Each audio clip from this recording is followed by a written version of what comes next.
Welcome to episode 2 of my Vintage Glam series.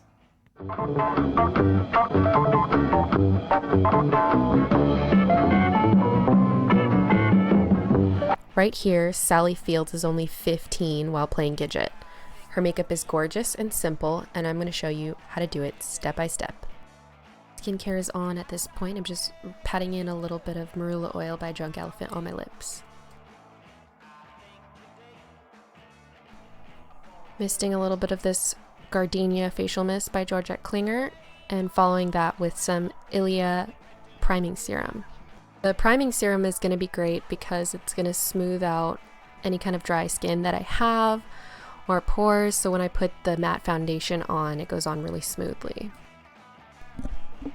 Using Marvelous Matte Foundation by Lila B.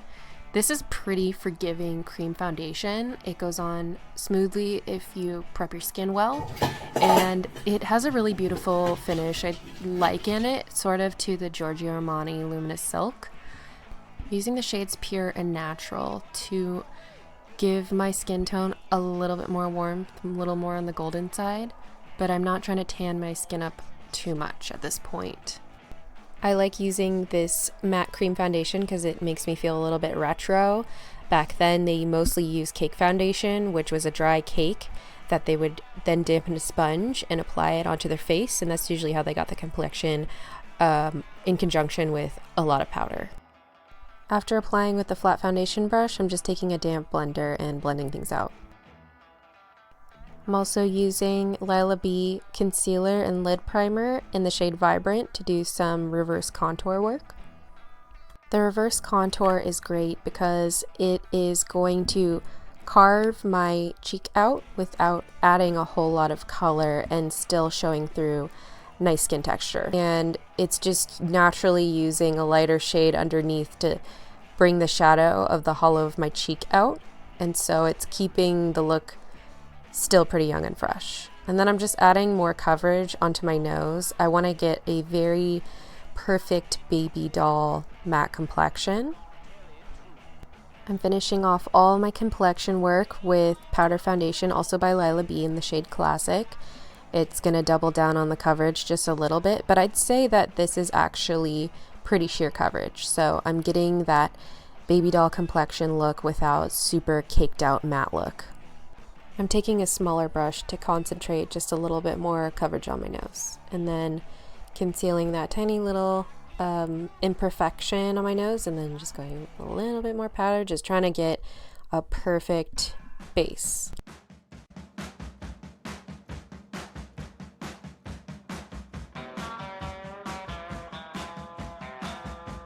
In the 60s, there were people that had super skinny brows and bushy brows and kind of medium brows, so I just want to go a little bit more bushy than my natural brow, but sort of do a groomed look, but not super fluffy like I would normally wear them in every day.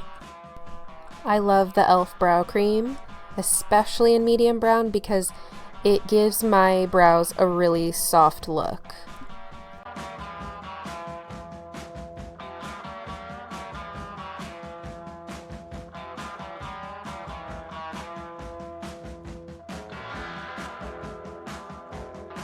My secret weapon, e.l.f. Wow Brow, in medium brown, of course.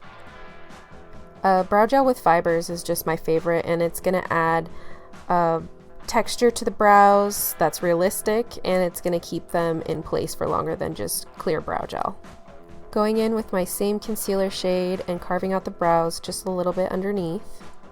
And then once the brows are set, I'm just going to brush them a little bit more straight because Gigdet had straight brows.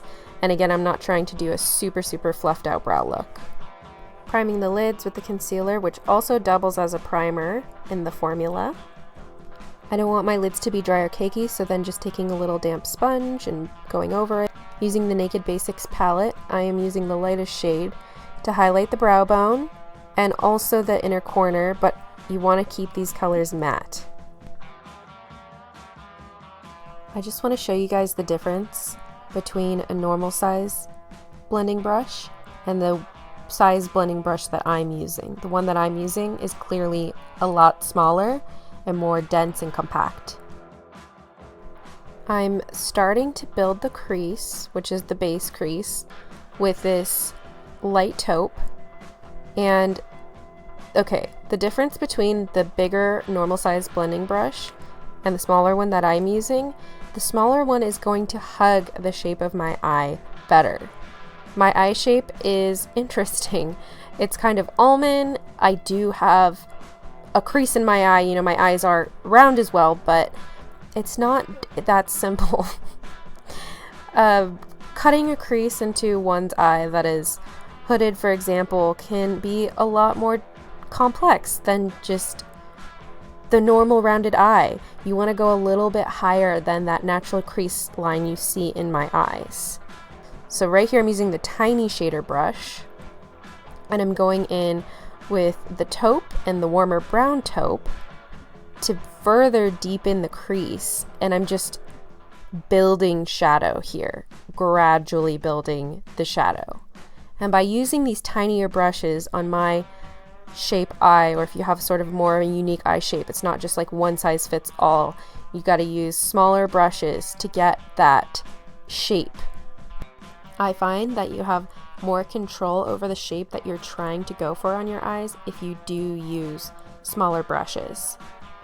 But then taking blender brush and going in and blending that all out, because you can start to get harsher lines with the smaller brushes as well. So go in, smaller brush, build that crease, blend it out. Keep repeating the process. Round 2 of deepening the crease with taupe, brown taupe, and light brown. Super exciting stuff, but it's how you get a beautifully blended crease. I really love this Naked 2 Basics palette for my skin tone because I just go down the gradient. It makes it very easy.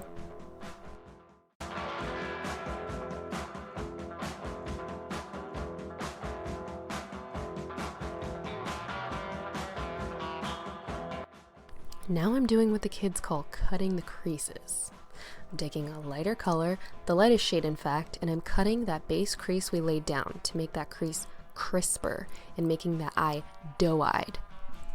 Once in a while, you want to throw your head back to check your work because you don't want one eye ending up looking bigger than the other, which can happen if you don't keep checking and blending your work. So almost done with the eyes, taking a tiny thin brush and lining the lash line, dampening that brush with a little bit of mist, water, whatever, darkest shade. And I'm gonna do a really soft line hugging closest to my lash line. You can tell in that little snippet of Gigdet that she has a barely there lined lash. And back then they didn't really use eyeliner. They would use a cake liner, and they would wet the brush and dip into that dark shadow shade, and they would use that like an eyeliner like we do now. And they would do wing liners like that, and then sometimes put cream liner on top of that. But for now I'm just gonna do a soft, almost black, thin eyeshadow line. Then I'm going in and tight lining with a black liner. This one is by Urban Decay. It's the 24/7 pencil in Zero. This is my tried and true trusty eyeliner I've literally been wearing since I was 14. It's waterproof and is not going to budge or transfer like almost every eye pencil I ever use. I'm going to do my first layer of bottom coat mascara on the lower lash line because there are going to be many.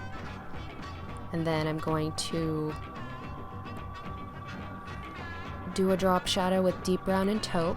Just give me a tiny bit of definition on my lower lash line while that other mascara dries. I'm doing this very carefully. Then I'm going to go in with a nude pencil in my waterline. This one's by NYX. It's the Wonder Pencil in medium. These things are so brilliant. This is going to complete that doe-eyed look. And then I'm going to take Morphe and Coconut, which is a white liner, super creamy, which is going to further brighten that nude, but not go all the way white. Okay, second coat of bottom lash mascara.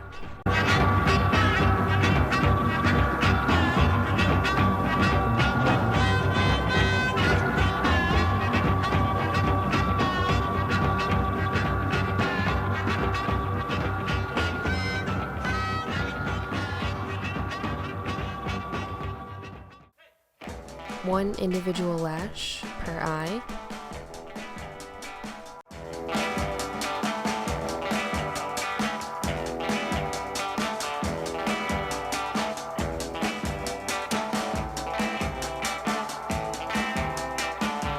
And giving my lashes just a little bit of a pinch with this mini lash curler by Seki.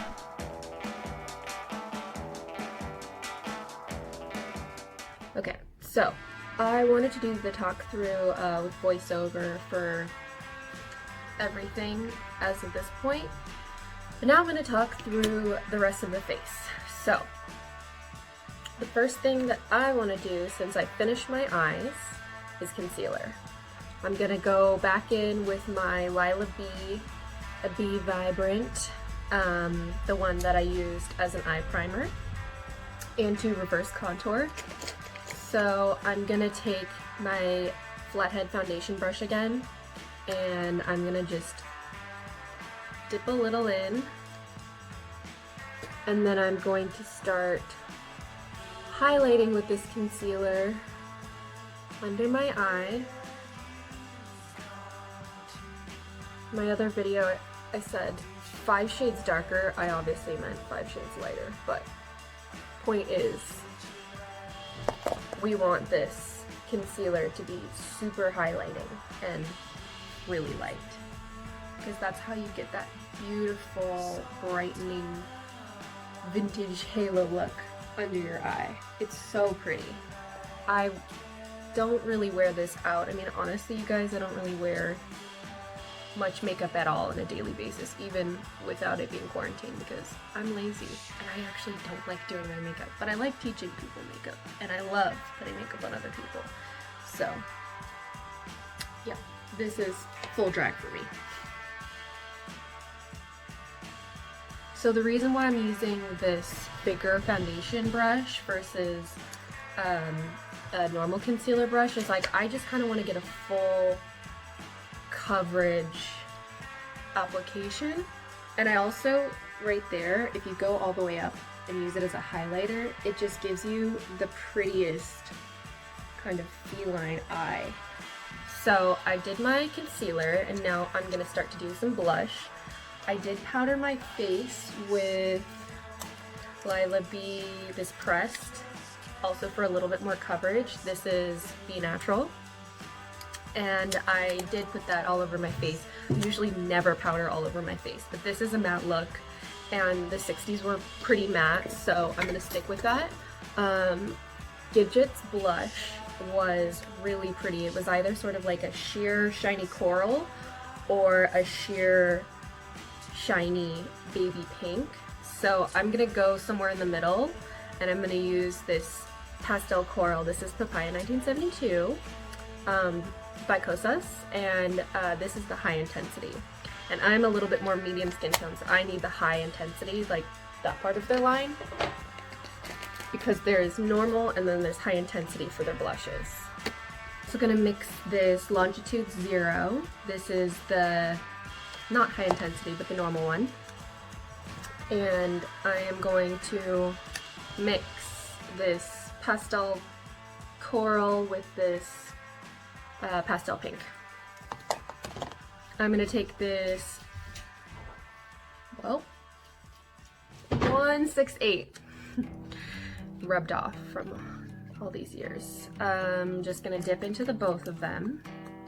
This is really high pigmented blush, so I'm also gonna do my powder method of taking a little bit of powder. This one's Ilia. This is my favorite powder of all time for myself, and use it to sort of like neutralize the pigments, and it will be a really pretty blend.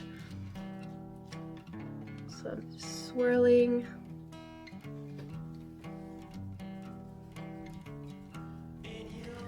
They went pretty close into her nose with the blush, and I think that's really useful. I wouldn't recommend doing that on everyone's face, but I'm just taking elements of Gigdet's makeup and kind of making it my own, and I'm going on the apples to on the cheek to closer to my nose because it's cutesy, Again, you know, she was 15 years old when she did that show. And then I'm also gonna kind of color in the rest of my cheekbone, and I'm not gonna contour because contour would make me look a little more mature, and she was 15. Again, this is super youthful, so I wanna keep in that theme, in that realm with no contour, even though I did a little reverse contour. I'm gonna dip right back in to both those blush shades and a little bit more powder. And keep swirling, because I want to be pretty rosy. Dip a little bit more into the pink, because I want it to be a little bit more pink. Peggy, get down! Peggy, get down! Peggy. Hey. Hey.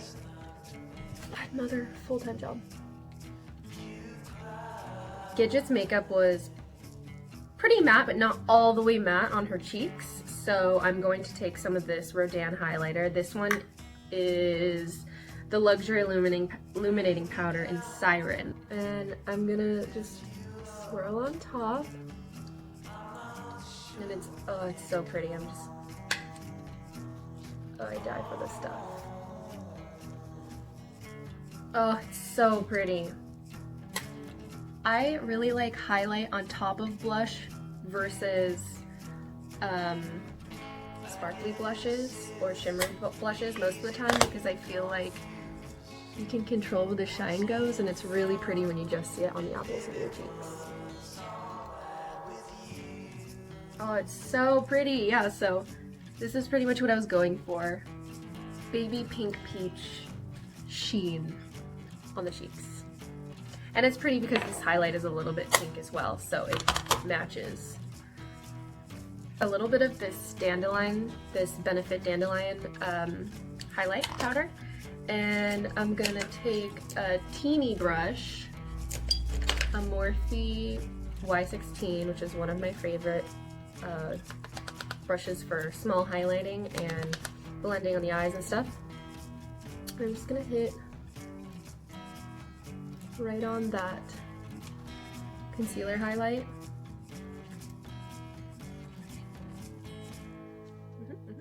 And I'm actually gonna go under my eyes with it. Because when you highlight, it's highlighting things, right? It's bringing it out. It's kind of like contouring also. Gigdet had the most sort of like perfect either honey nude lip color or more of a coral, and then she also had like a really light baby pink with like a tiny bit of a frost. So somewhere in between that, like my cheek color, and we're gonna do wow. Mommy's filming. Mommy's filming. Mommy's filming. Okay, I'm gonna have to just continue with voiceover. Taking some honey nude and a little bit of coral, pinky coral, and that's gonna give me the perfect blend, just right in the middle of what I want, which is a honey nude, peach, and a coral. And then taking this Lila B lip highlighter, an eyelid highlighter, and giving myself a little bit of a frost, which is essential to the 60s look. Fixing my messy beach bouffant hairstyle, and hoping that you guys like this one. Like and subscribe for more content, and again, as always, we thank you.